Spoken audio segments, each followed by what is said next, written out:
नमस्कार साथियों, अपने YouTube channel competitive Hindi by Ravi sir में आप सभी का स्वागत है, हार्दिक अभिनंदन है। हम लोग अर्थालंकार के बारे में पढ़ रहे थे और उसमें कुछ अलंकार के बारे में पढ़ लिए थे और उसी क्रम में आज हम लोग क्लास को आगे बढ़ाते हुए और भी कुछ अलंकार को पढ़ने वाले हैं, जिसमें आज विशेष करके मुख्य रूप से बहुत ही दुर्लभ, यानी दुर्लभ इसलिए कहा जा रहा है कि जो आज हम लोग अलंकार पढ़ने वाले हैं यह बहुत कम दिखाई देता है और परीक्षाओं में अक्सर पूछा जाता है। यानी इससे संबंधित बच्चों को मटेरियल जल्दी नहीं मिल पाता है।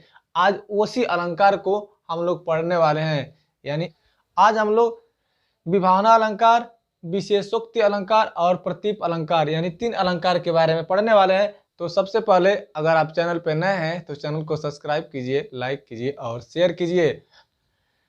अब देखिए, हम लोग अपने क्लास को आगे बढ़ाते हुए यानी बहुत समय न लेते हुए अपनी क्लास को आगे बढ़ाते हैं और देखते हैं आज का पहला यानी चौथा है क्या ये विभावना अलंकार।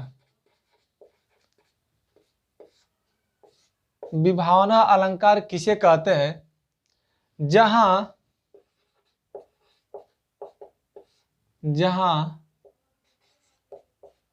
कारण के अभाव में भी कार्य हो, जहां कारण के अभाव में भी कार्य हो वहां विभावना अलंकार होता है। परिभाषा क्या कर रहा है कि जहां कारण के अभाव में, कारण माने क्या होता है? साधन।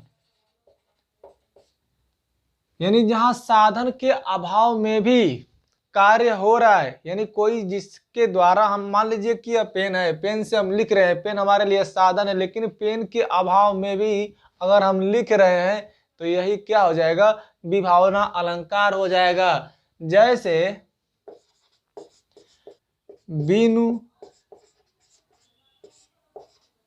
पद चले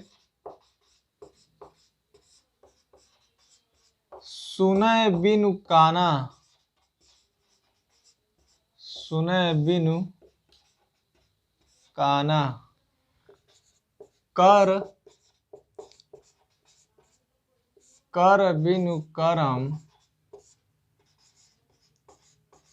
करे विधि नाना।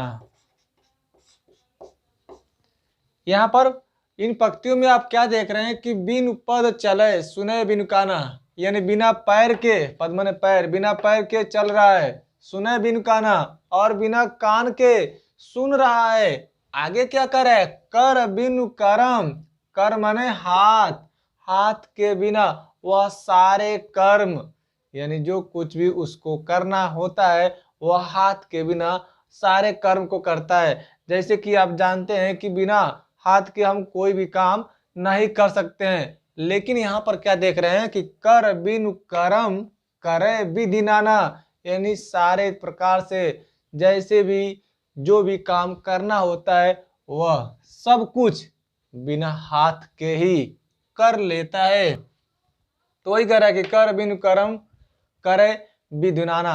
तो यहाँ पर हम क्या देख रहे हैं कि स्पष्ट हो रहा है कि यहाँ पर विभावना अलंकार है। अब देखेंगे अगला पांचवा विशेषोक्ति अलंकार।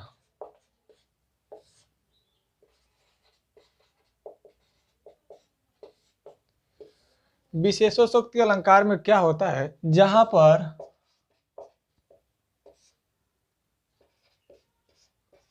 कारण यानी साधन के होने पर भी कार्य न हो वहां विशेषोक्ति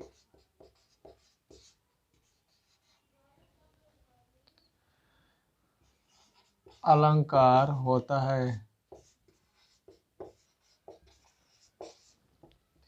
यानी यहां पर क्या देख रहे हैं कि जहां पर कारण यानी साधन के होने पर भी कार्य न हो रहा हो, वहां पर विशेषोक्ति अलंकार होता है।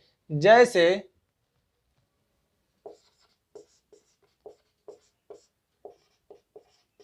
पानी बीच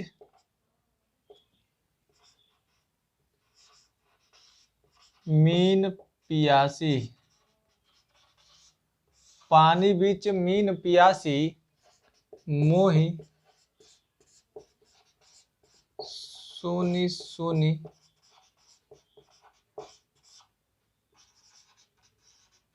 आवई हंसी।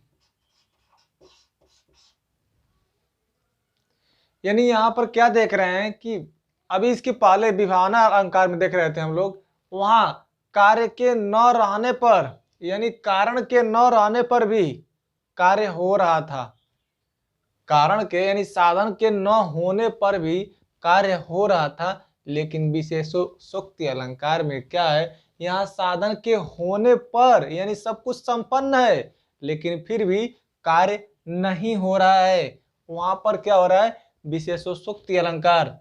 जैसे पानी बीच मीन पियासी, यानी मीन माने क्या होता है, मछली। मछली सभी जानते हैं कि पानी में रहती है, तो जब पानी में रहते हुए और वह कहे कि हम प्यासी हूं, तो यह बहुत ही अचरज की बात है। तो ये कह रहा है कि पानी बीच मीन पियासी, पियासी माने जिसको प्यास लगा हो, और मोहि सुनि सुनि आवई हंसी, और यह बात सुनकर कह रहा है कि यानी किसी भी व्यक्ति को कह रहा है कि मुझे हंसी आती है, और यहाँ पर होता है विशेषोक्ति अलंकार। अगला प्रतीप अलंकार।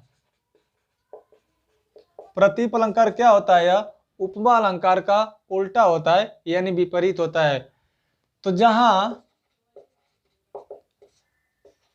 काव्य पंक्ति में, जहां काव्य पंक्ति में उपमेय को उपमान से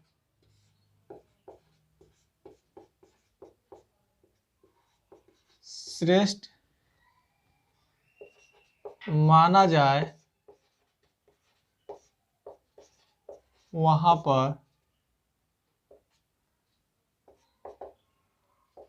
पर प्रतीप अलंकार होता है।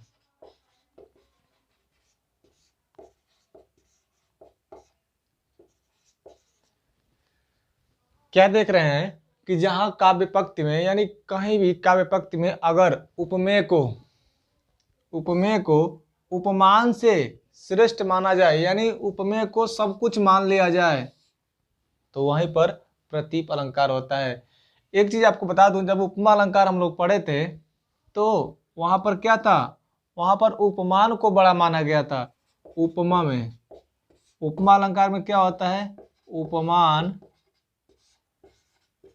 बड़ा होता है, और प्रतीप में क्या होता है, उपमेय बड़ा होता है। यानी इसको ध्यान में रखेंगे तो उपमा और प्रतीप में कभी गड़बड़ी, कभी कोई गलती नहीं होगा। यानी उपमा अलंकार में क्या होता है, हमेशा उपमान बड़ा होता है, लेकिन यहाँ प्रतीप में क्या हो रहा है, उपमान। देखिए कर रहा है उपमेय को उपमान से श्रेष्ठ माना गया है, यानी यहाँ पर प्रतीप अलंकार में उपमेय को बड़ा माना गया है, और जब उपमेय को बड़ा मानेंगे तो वह हो जाएगा प्रतीप, और जहां पर उपमान को बड़ा मानेंगे वहां पर क्या हो जाएगा, उपमा अलंकार। इसलिए आपको यह एक ट्रिक के रूप में आपके सामने रखा गया है, जिससे कि इन दोनों में कभी कोई गड़बड़ी नहीं होगा। बस इतना आप ध्यान रखेंगे इन दोनों को, तो कोई गड़बड़ी नहीं होगा। जैसे बहुत विचार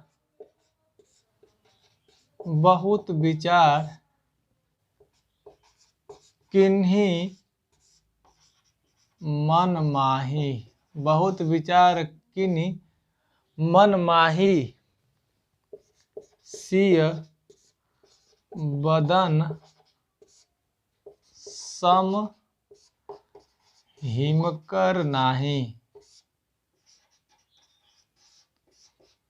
यानी यहाँ पर आप क्या देख रहे हैं कि बहुत विचार किनी मन माही, यानी कहा जा रहा है कि मैं अपने मन में बहुत विचार, अलग अलग तरीके से बहुत विचार किया और उसके बाद क्या करे, सिय बदन, सिय माने सीता, बदन माने शरीर, सम माने समान, हिमकर माने पर्वत यानी बर्फ, नाही यानी सीता के बदन के समान हिमकर यानी पर्वत भी नहीं है। यहाँ पर हिमकर क्या हो जाएगा, उपमान हो जाएगा, और सिय बदन क्या हो जाएगा, उपमेय।